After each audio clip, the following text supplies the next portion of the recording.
Welcome back. Some breaking news that's coming in right now. Prime Minister Modi hosts prominent Sikhs from across the country at his residence. A few hours before Punjab campaign comes to a close, Prime Minister Modi has hosted some prominent Sikhs from across the country at his residence in New Delhi. Rahul Srivastava, our National Affairs Editor, now joins me. Rahul, how do you read this move by the Prime Minister just a few hours before Punjab campaigning comes to a close? Just follow me. Perhaps this is the minor tweaking that and addition that the political parties do. The Prime Minister, the top executive of the country, meeting prominent Sikh citizens.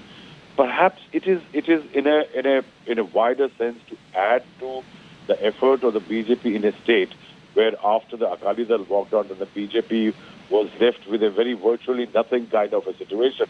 If you see just a couple of days back, he sent out a message through the anniversary of Sant Ravidas. The Prime Minister paid prominent visit to certain temples a few months ago and met Sikh leaders at his own residence also. Largely, the BJP realizes that the calming it needs to do in Punjab after the severe protests by farmers for more than a year on the farm laws. I think eventually the Prime Minister and the BJP are out to calm the tempers so that eventually, in case there is a larger division of votes between the Aam Aadmi Party, which is doing rather well, and the Congress Party, the BJP could well be one of the beneficiaries of the division. Right. And as far as the BJP's campaign in Punjab goes, now, of course, the BJP has found some material in what Charanjit Singh Channi has said about citizens from UP and Bihar, and, of course, the allegations which have been levelled against the AAP chief, Arvind Kejriwal, by Kumar Vishwas.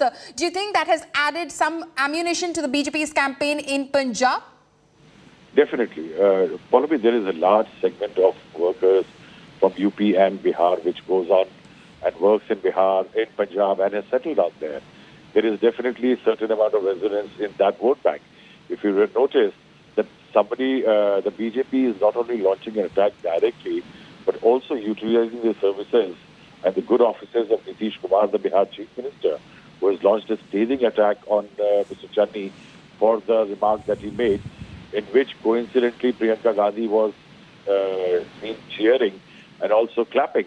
Now the BJP is trying to use that message in UP and definitely targeting the Congress Party.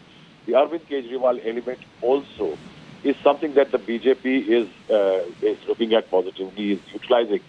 See, follow me, in Punjab, the BJP has, after the farm protest and the kind of anger among the farmers, largely predominantly Jat Sikhs, the BJP is trying to identify a Hindu constituency, those who are non-Sikhs, non-Jat Sikhs and others, and the BJP is trying to make deeper inroads in that vote bank.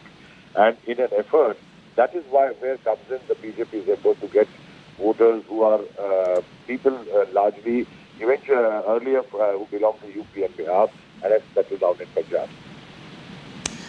That's right. So, Rahul, you're saying that the BJP, of course, trying to make an outreach to the Sikh community and the Hindu community as well. That's a community that the Aam Aadmi Party also, do you believe, is targeting? Because recently, of course, Raghav Chadha said that it was, the Congress which was snubbing, because it seems that two prominent players in the Punjab contest are AAP and Congress.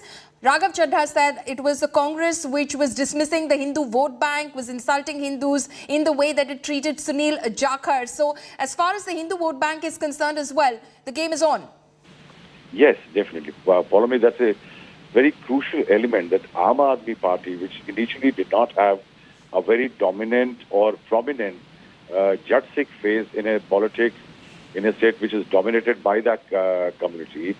The Aam Aadmi Party did initially, in the last election also, in belts which were dominated by what can be called the earlier Congress vote bank, where among the Dalits and the others, non-Sikhs, where the Congress used to do pretty well.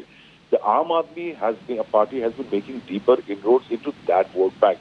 And Raghav Chadha's attack on Kejriwal's repeated visit and raising the element of Punjabiyat and others have been an attempt to focus on that vote bank because eventually it is a larger vote bank than the Jat Singh vote, which right now it seems is again at a crossroad, because with the Congress having chosen Mr. Channi as a Dalit face and sending across signal all across the country, there is a bit of a churn in terms of where that vote is going.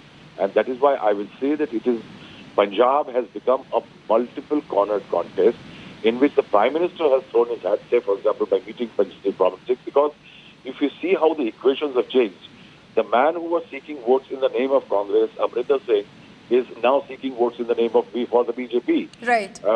If you have, say, the Aam Aadmi Party, it is now seeking votes in the name of Punjabiyat and in the name of Mr. Man. I think Akali Dal, for example, which was at one time the BJP used to seek votes for Akali Dal, but Akali Dal is now with the BSP.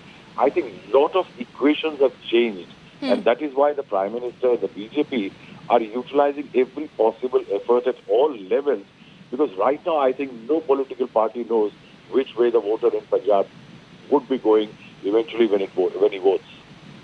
Absolutely. A multiple cornered contest there in Punjab, possibly one of the most interesting electoral battles of early 2022. Rahul, thank you so much for joining us.